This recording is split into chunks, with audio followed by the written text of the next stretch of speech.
ભરૂચની ગાયત્રીનગર સોસાયટીમાં જૂના રસ્તામાં કોઈ પણ પ્રકારની સમસ્યા ન હોવા છતાં નવો રસ્તો બનાવવા માટે તંત્ર દ્વારા જૂનો રસ્તો ખોદી નાખતા સ્થાનિકોની સમસ્યા વધી છે। ભરૂચની ગાયત્રીનગર સોસાયટીમાં જૂના રસ્તામાં કોઈ પણ પ્રકારની સમસ્યા ન હોવા છતાં નવો રસ્તો બનાવવા માટે તંત્ર દ્વારા જૂનો રસ્તો ખોદી નાખતા સ્થાનિકોની સમસ્યા વધી ગઈ છે। જેમાં જૂનો રસ્તો ખોદી નાખતા સ્થાનિકોની પાણીની લાઈનો તૂટી જતા સ્થાનિકોને 2 દિવસ સુધી પાણી વગર તરસ્યા રહેવું પડ્યું હતું અને ગટર લાઈનો તૂટી જવાથી લોકોની મુશ્કેલીમાં વધારો થયો હતો। રસ્તો ખોદી નાખતા લોકોને ઘરની બહાર નીકળવું પણ મુશ્કેલ બની ગયું છે અને લોકોને પોતાના વાહનો પોતાના ઘરથી દૂર અન્ય જગ્યાએ મૂકવા પડ્યા છે। ગાયત્રીનગરમાં લોકોને જલારામ બાપાના મંદિરે દર્શન કરવા જવામાં પણ ઘણી મુશ્કેલીઓ પડે છે। ગાયત્રીનગરમાં આવેલ પ્રાથમિક શાળા મિશ્ર શાળામાં જવામાં પણ બાળકોને ઘણી મુશ્કેલીઓ પડી રહી છે।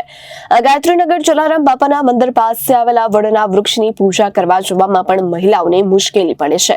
આવામાં વરસાદનો પ્રથમ રાઉન્ડ શરૂ થતા ગાયત્રીનગરના રહીશોની મુશ્કેલી વધી ગઈ છે।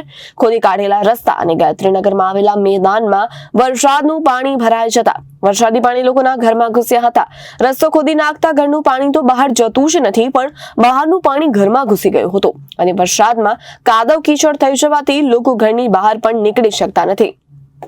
આવામાં રાત્રિના સમયે લાઇટ જતી રહેતા કે દિવસે કાદવ કીચડમાં કોઈ વ્યક્તિ પડી જશે કે તેના હાથ પગ ભાંગશે તો તેની જવાબદારી કોણ લેશે? અને રસ્તા ખોદી નાખતા રસ્તે અને મધરાતે કોઈ વ્યક્તિ બીમાર પડે તો સારવાર માટે તેમના ઘર સુધી એમ્બ્યુલન્સ કેવી રીતે પહોંચે કે કોઈ વ્યક્તિ મૃત્યુ પામે તો તેની સ્મશાન યાત્રા કઈ રીતે કાઢવી?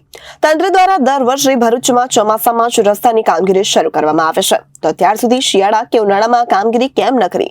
ગત વર્ષે પણ ચોમાસામાં લિંક રોડ પરનો રસ્તો ખોદી નાખવામાં આવ્યો હતો અને પછી વરસાદ પડતા કામ અટકી ગયું હતું। ઘણા લાંબા સમય સુધી લોકો હેરાન પરેશાન થયા હતા। ત્યારબાદ કામ પૂર્ણ થયું હતું। નજીકના દિવસોમાં રથયાત્રાનો તહેવાર આવી ગયો છે ત્યારે તંત્ર દ્વારા ટૂંક સમયમાં આ કામ પૂરું કરવામાં નહીં આવે તો છેલ્લા 2-3 વર્ષથી ગાયત્રીનગર જલારામ બાપાના મંદિરેથી શરૂ કરવામાં આવેલી રથયાત્રા આ વર્ષે તંત્રના પાપે નીકળશે કે નહીં તે એક મોટો પ્રશ્ન છે। Reporter Viral Gohil, Janadesh news, Bharuch.